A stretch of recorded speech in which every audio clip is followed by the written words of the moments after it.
Black Lives Matter. That powerful statement quickly became a hashtag in 2013, and through diligent work, it has become, as Alicia Garza, one of the co-founders of Black Lives Matter, says, it has become our generation's stamp on a movement that is and has been ongoing. And while Black Lives Matter is a big part of Alicia's story, of course, it didn't start there. For nearly 10 years before all this began, Alicia worked as a community organizer. She got her start by knocking on doors in the Bay Area. And in the same way we talk about sexuality as being an orientation, just a part of who you are, the same is true with Alicia and her work as an organizer. It's just how she's oriented. It's in her bones. And she's put this lifetime of lessons and learnings into her book, The Purpose of Power, which is now out in paperback. So from The Advocate magazine in partnership with GLAAD, I'm Jeffrey Masters, and this is LGBTQ&A with Alicia Garza.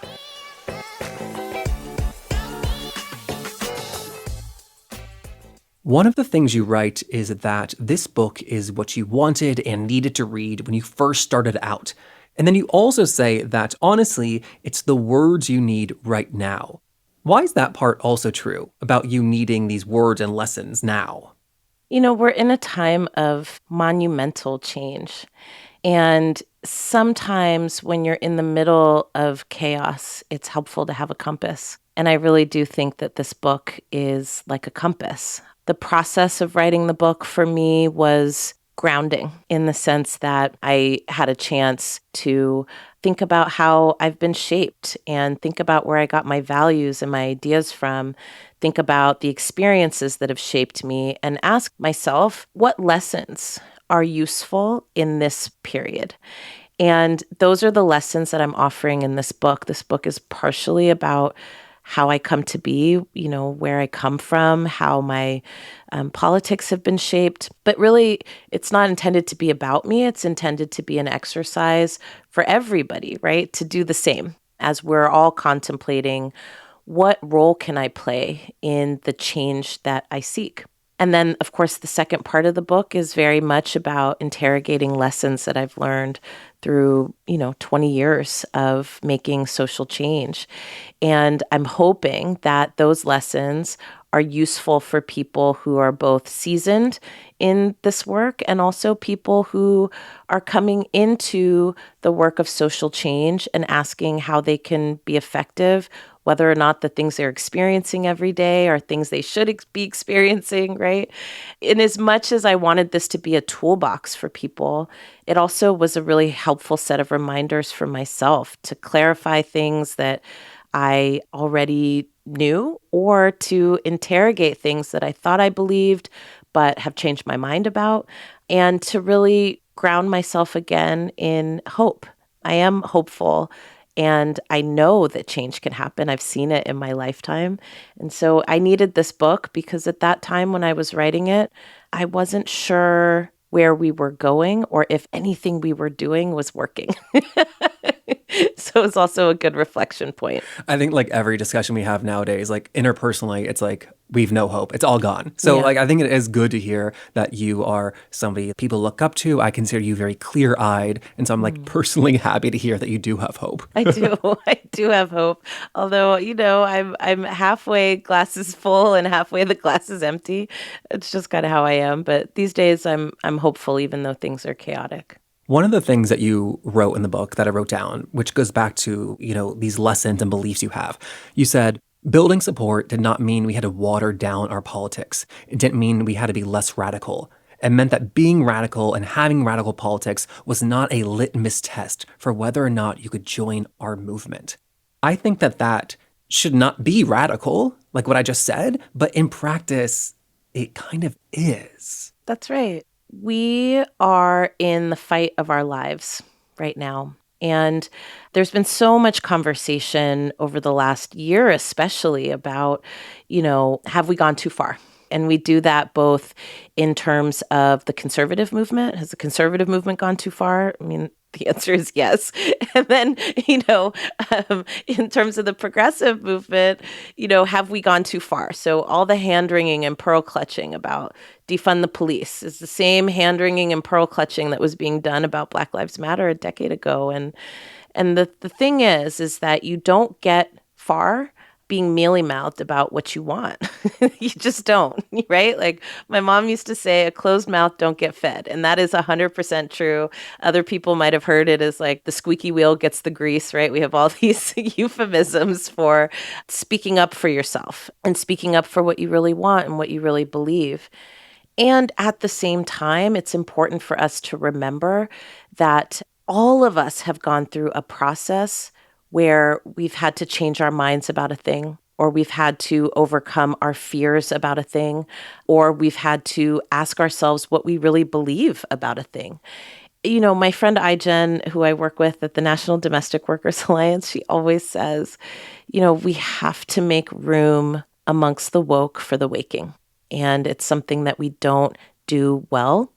When we look at the conservative movement, right, which has built so much steam and power over the last, 40 years, they invest in a slow process of radicalization. They do that by building institutions where they can capture people, right?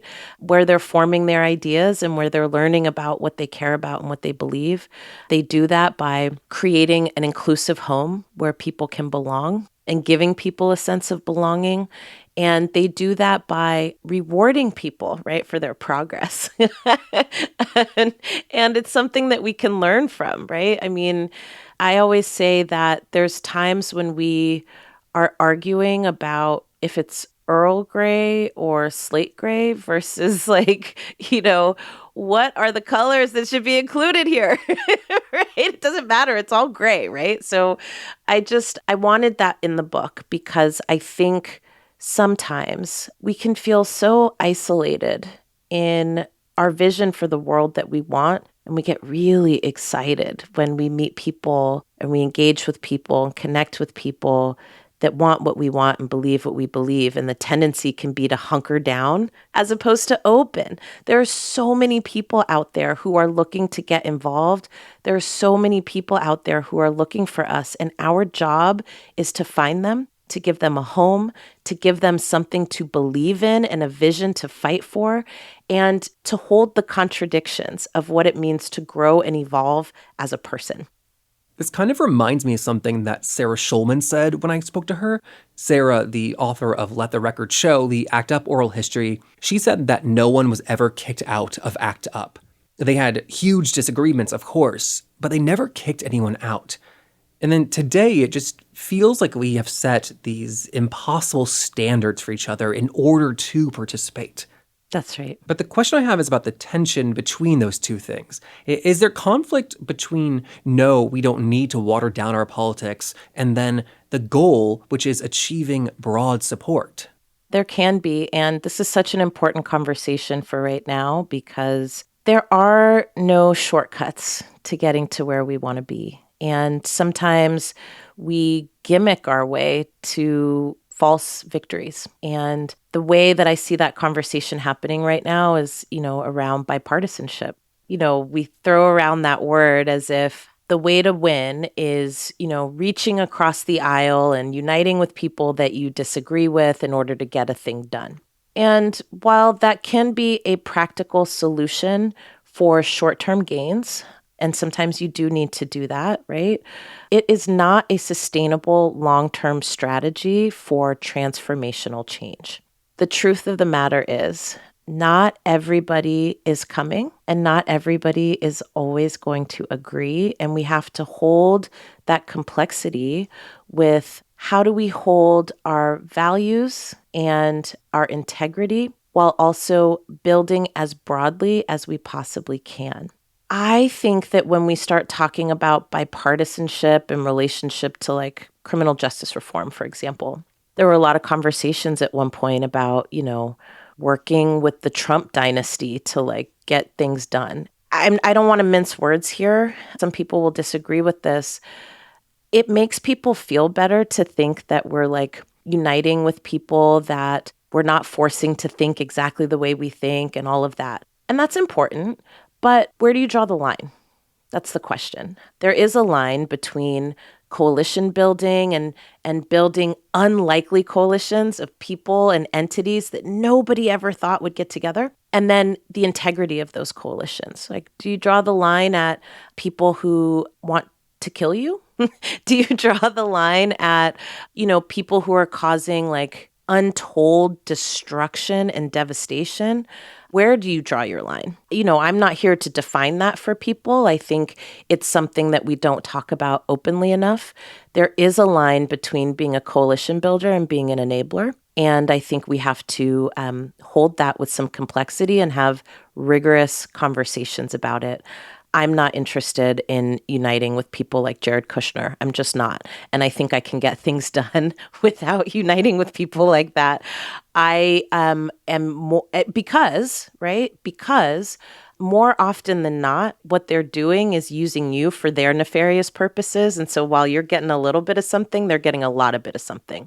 On the other hand, right, am I down to unite with, a white farmer who might think that Black people are lazy because he doesn't know any, but also is dealing with similar struggles around being able to, have access to land and capital so that they can, run a business and feed their family? Yeah, that I can do, right? I mean, ultimately, we've got the same goal and there's some things that we've got to figure out. I want us to have honest conversations about when and where we might be taking shortcuts, when and where we might be enabling really bad things for the sake of kind of good things.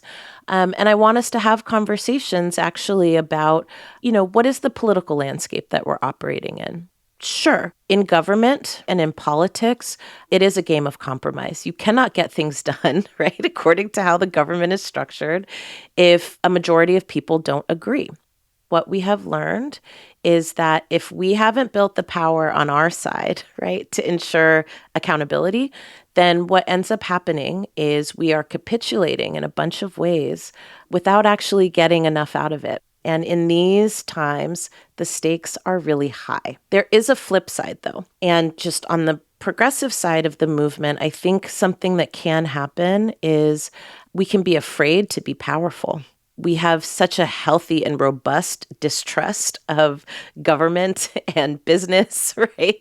That we can be like, everything is corrupt and we can't do anything with anybody. And I don't believe in that either. I actually feel like there are a whole range of interests in this country. And at times our interests will align and at times they won't.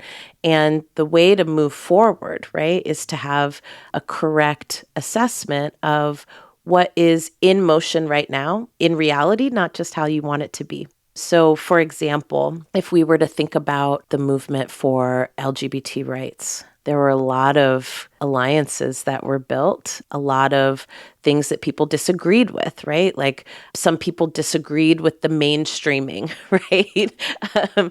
And, was it impactful to have stories about queer families on television? Or did that try to fit us into a box of, heteronormativity? That's a good debate. We should have it, right? And at the end of the day, progress was made and it opened up new challenges and contradictions.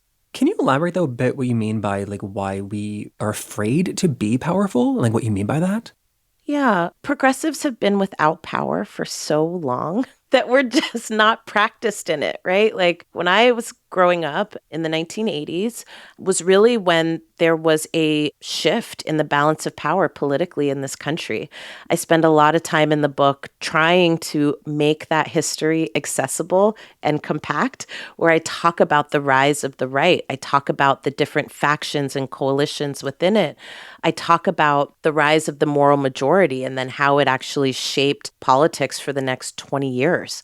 When you have lacked power for so long, and you're in an environment where power is being exercised in very corrupt ways, it can be enticing to think that our job is just to like build a fiefdom on the side But again, we're fighting not just for ourselves, right? But we're fighting for the country. And so even though, right, I believe that a majority of people in this country actually want relatively similar things, we have been afraid to pursue different strategies to be able to get there. In the book, I talk about electoral organizing and the ambivalence that progressives have had for years around being in positions of power where we're making decisions about where resources go and where they don't go, where we're making decisions about the political agendas that we're moving and the policy agendas that we're moving. What I want to get across here is not a bashing of our movement. It's actually a loving push to expand what we think is possible. What would it look like if we were the people making decisions? What do we need to do in order to get there? Is it enough just to have progressives in positions of power, or do we want to do more than that and actually transform how power is operating?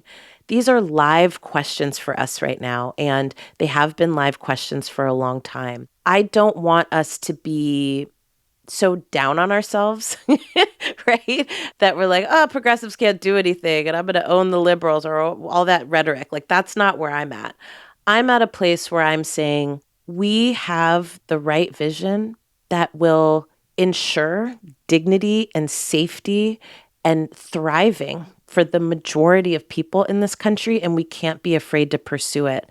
But part of what that means is that we have to enter into territory that is unknown. The shorthand way of saying this, right, is everything we leave on the table, we're leaving for somebody else to eat. If we're not contending for power in government, if we're not contending for power in media, if we're not contending for power in all of these places where decisions are being made, then we are, in essence, cutting off our nose to spite our faces.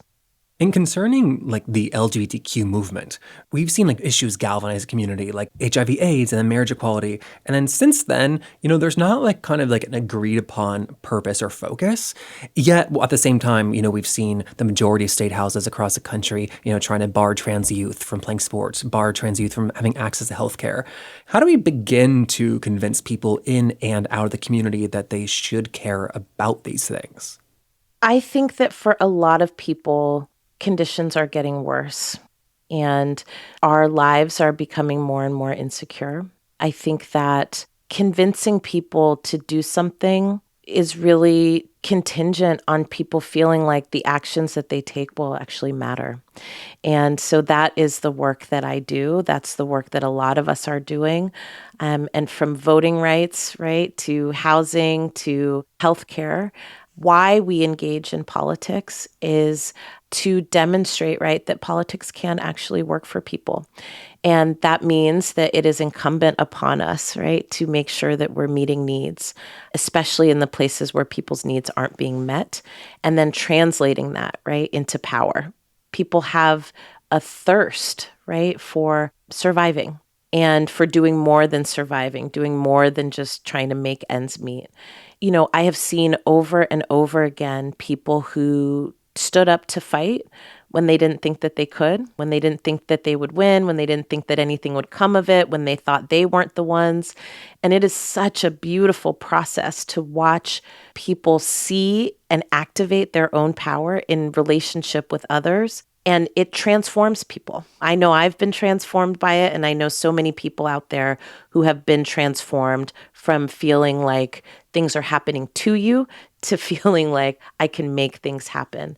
And that is really the job of an organizer. It is to transform people from feeling like things are happening to me and I can't do anything about it to I'm going to make things happen and I'm going to be the one to do it. What was that moment for you when you first felt that transformation? I started organizing so many years ago. Wait, sorry, can I cut you off for a second? Of course. I'm so happy you said that because in the narrative of Black Lives Matter, there was this woman named Alicia Garza, and she took to Facebook one night and she wrote a post about how Black lives do matter. And like that kicked off this thing. And it was many years later that I realized like that woman, Alicia, had like 10 years of organizing behind her. She was not just like a disgruntled like housewife. Yeah, totally. It's true. There is a narrative that we kind of dropped out of the sky. It's important for people to know that for so many of us, we'd been organizing in our communities for almost a decade prior to Black Lives Matter. In fact, this week, with the release of the paperback, I also put out a picture of baby Alicia in 2003 in an organizing program that I was in, learning how to be an organizer in West Oakland. It's adorable, actually. I was looking at myself like, oh my God, girl, were you ever that young and small and all things? That girl expected what would happen. Yeah. I mean, it was literally 10 years before Black Lives Matter ever emerged. My first fight was around trying to get contraception in school nurses' offices in my school district. This was in a context where the moral majority movement was really gaining steam, and they had attacked sex education. They had attacked abortion. They were attacking queer communities, right? This was right around also the height of the AIDS crisis. And there was all this hand-wringing and panic around teen pregnancy, right? So this is where shows like Teen Mom come from, right? Because there was this whole uproar, right? That, kids were, having sex and, making babies. And then those babies were, draining public resources, right? So this was also really targeting communities of color, targeting poor communities, targeting immigrant communities. The first time I had a sense of my own power was fighting and winning, the ability to have access to contraception in school nurses' offices, which was awesome because, truth be told, in 7th grade, a lot of my peers were becoming sexually active, and they weren't getting the information that they needed to be able to do that safely. And so that meant they were getting information about how to be safe from older siblings or friends or television. And at that time, people weren't really talking about this. So what that meant was that people were at risk and doing things that were not safe and doing things that could be harmful. And so to me, there were so many conversations not happening, particularly with people who are being directly impacted by this. And I'm glad that we won that. And it made me feel like anything was possible. As a kid, you're like, oh, cool, adults listen. Adults have been convinced. But part of what drives me as an organizer, part of what drives the work that I do every day is seeing people be transformed. And I know that feeling very personally. When we're talking about democracy, right? That's actually what we're talking about. We're talking about people feeling like their participation matters and that they can shape the conditions of their own lives. That's what we're fighting for. And so you started out, in your local community, knocking on doors, making connections, having one-on-one conversations. When you then became a national organizer, did you have to figure out what your tactics were going to be? It's interesting. I have been doing this work for a while, and what it really entails is building relationships that have depth and that have substance. What was the hardest transition was not being a national organizer per se. It was being such a public figure as somebody who's very private and used to working in the background. And I don't think I've really gotten used to being so public. I prefer to just do the work that's needed. And, I'm not afraid of shining, but that's just not how I was brought up. And that's not how I learned how to do this work. So I think the other transition that's been really difficult, if I'm being honest, is there's now a fascination with the work that I do that did not exist before. I think the first time I ever heard about organizing in the mainstream was when Barack Obama ran for president and talked about his time as a community organizer. And I could tell people still didn't get it, but they loved Barack, right? So they were like, that's really cool. If Barack Obama did it, then it's cool. But now there's so much attention being paid to this work of building relationships and transforming people's understanding of their own power. And it can be overwhelming at times. It's a good thing. It's absolutely a good thing, but it can be overwhelming at times. I remember having conversations 3 or 4 years after Black Lives Matter started when I found out that this organization was founded by 3 women. And then maybe like a year later, having conversations being like, wait a second, 1 or 2 of them might be queer. It's 2. It's you and Patrice. Yeah. I felt so much pride that like, oh my God, someone in my community played this massive role in this organization. There was so little information actually about you online at that point that it was like hard to actually like confirm. Because I like, I'm like the personal section of your Wikipedia page and this was like not filled out at the time. And so I guess like one of my question is like, was that like more or less intentional because you were kind of afraid of the spotlight? It's interesting. Like, I'm really rooted here in the Bay Area. There's no questions about me being queer here in the Bay. Up until recently, I was in a relationship for 17 years. And it's fascinating to me that, one, I have a lot of pride. It's funny because amongst the 3 of us, Opal and Patrice and myself, Opal would be like, people are always clocking me as queer, but I'm not, and it's messing up my dating life. And we're like, sorry, girl, that's just how it goes, But what a transformation, right? I mean, think about 40 years ago, 50 years ago. People were fighting for the same things that we're fighting for right now. And it was absolutely not possible to be out, to be queer, to say that you're gay or lesbian or bisexual or transgender, right? Like, it just was not possible. Our conditions as a society did not allow for it. And one of the things I'm really proud of is how we have fought unapologetically to not be left behind. I think that it's an advance that I'm really proud of in terms of what we've been able to accomplish together. Not just the 3 of us, right? But as a movement. We still have a lot of work to do. I mean, representation is not power. It's not like we're not still struggling around not just being seen, right? We're much more visible than we were before, but in terms of decision making and in terms of resourcing and all of that, like, we still have a ways to go. And then the other thing I'll say about what I think this movement has intervened on, I think that we have brought forward a new way of imagining who can be movement, who moves, right? So in that way, when I say it wasn't possible before, it's not like we weren't there. It's not like we weren't there. It's not like we weren't shaking trees. I mean, 100% we were shaking trees. But the challenge here, right, was that the stories that we tell about who was doing that, we've turned into fairy tales to make people feel better as opposed to be accurate about how we got here. So I am proud that we are fighting those fairy tales right now. I'm really proud of that. And I think, if anything, it's something that my grandkids, if I have them, my grandkids will be talking about, right? And I feel good about that. I think that my frustration was that, I complain all the time about queer history being erased or unrecorded. We hear rumors about Abraham Lincoln sharing the bed with a man, and it's like, well, what was that about? Was it a relationship or just a cold night?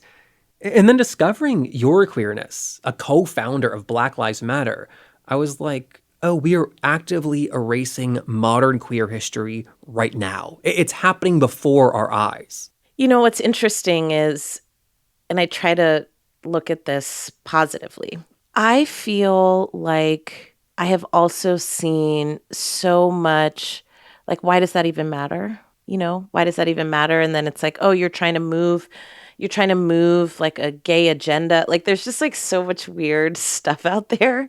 And I'm like, actually, I'm not sure that's what we're trying to do. I think we're just trying to get free. You know what I mean? I think we're just trying to get free. So there's still resistance, let's be clear. And I agree with you. I mean, erasing our contributions is detrimental to advancing our movements, because when we do that, then we actually end up fighting the same fights over and over again. It's like Groundhog's Day. You know what I mean? Where you're like, oh my gosh, are we still doing this? Are we still doing this? Why are we still doing this? People have already done this. Like, we don't have to keep doing this.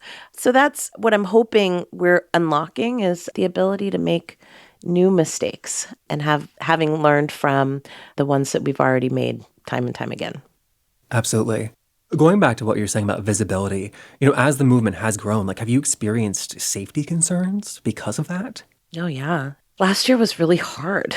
Um, you have to imagine, we came out on the scene in 2013 and things got wild for a couple of years. And then things kind of calmed down a little bit, right? We had a maniac as a president, and people kind of like went into the bunker to get ready for the battle. Giving shorthand here, but like basically people were like, yeah, there's just not that much possible federally right now. So like, let's dig into what we're doing in cities and states and then wait for 4 years to be up. And last year, this movement reemerged in a way that captured the globe for a whole bunch of reasons. And it meant that we also became targets in a new way under a whole different set of political conditions. The Department of Justice, right, stopped actually serving its function and started kind of trying to create new categories of terrorism and put us at the forefront of that. We had a presidential administration that spent money and time and access slandering us and attacking us. It's never going to not be weird to me to get texts from people and say, oh, yeah, Rudy Giuliani's son is talking about you on Twitter and saying that you're a Marxist terrorist, right? It's never not going to be strange to me to have helicopters circling above my house because there's protests happening and then I'm getting death threats, right? And it's a lot. I had to really beef up my security infrastructure last year, and it's terrifying and it's annoying at the same time.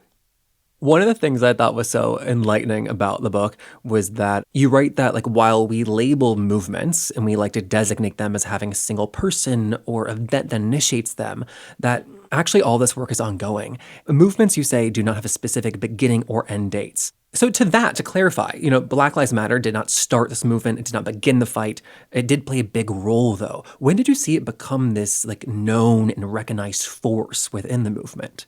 Thank you for saying that and saying it in that way, because we have been fighting this narrative for so long. People always ask me, like, how did you start a movement? And I'm like, I didn't start a movement.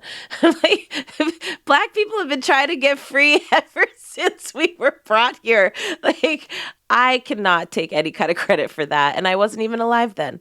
But this is our generation's stamp on a movement that is ongoing. When I really started to know that this was breaking through was actually when I saw a episode of Law and Order, Criminal Intent, I think it was. And it was like this weird mashup of like that racism scandal that Paula Deen was at the center of, and then the murder of Trayvon Martin. And of course, Law and Order has the same elements. Every franchise has the same elements, and there's a trial scene, and then there's like what's happening outside the courthouse, and there was a protest, and people were holding signs that said Black Lives Matter. Now, mind you, the protest was really boring. I was like, that's not what we look like. You know what I mean? It was like very quiet and like whatever. But I was like, oh, this is a trip. This is a trip. Like this is breaking through, and it's not just something that's happening in my city or something happening in your city, but this is something that people are paying attention to. And then before I let you go, you are now part of the Black Futures Lab. You're the principal there, and you just completed the Black Census Project, which I believe was the largest survey of the Black community in like 150 years. That's right. And a part of that survey, you asked people, like, what do you want for your future? That's right. I just wonder, like, how do you answer that question? For my future, I want to be able to live three-dimensionally. And what that means for me is I want to be able to pursue joy. I want to be able to have the things I need to live well. And I want to be involved in the decisions that are impacting my life every single day. And that seems really simple. But what I've learned over time is that there's a lot of work it's going to take to help get us there. And that's what I'm hoping my book, The Purpose of Power, which is out this week in paperback, can help us reorient to. What is it going to take to get us to that place where we can be three-dimensional beings. That's a great answer. Thanks for the amazing conversation. This was fantastic. I really appreciate you. This was so fun. And that was Alicia Garza. Once again, her book, The Purpose of Power, is now out in paperback.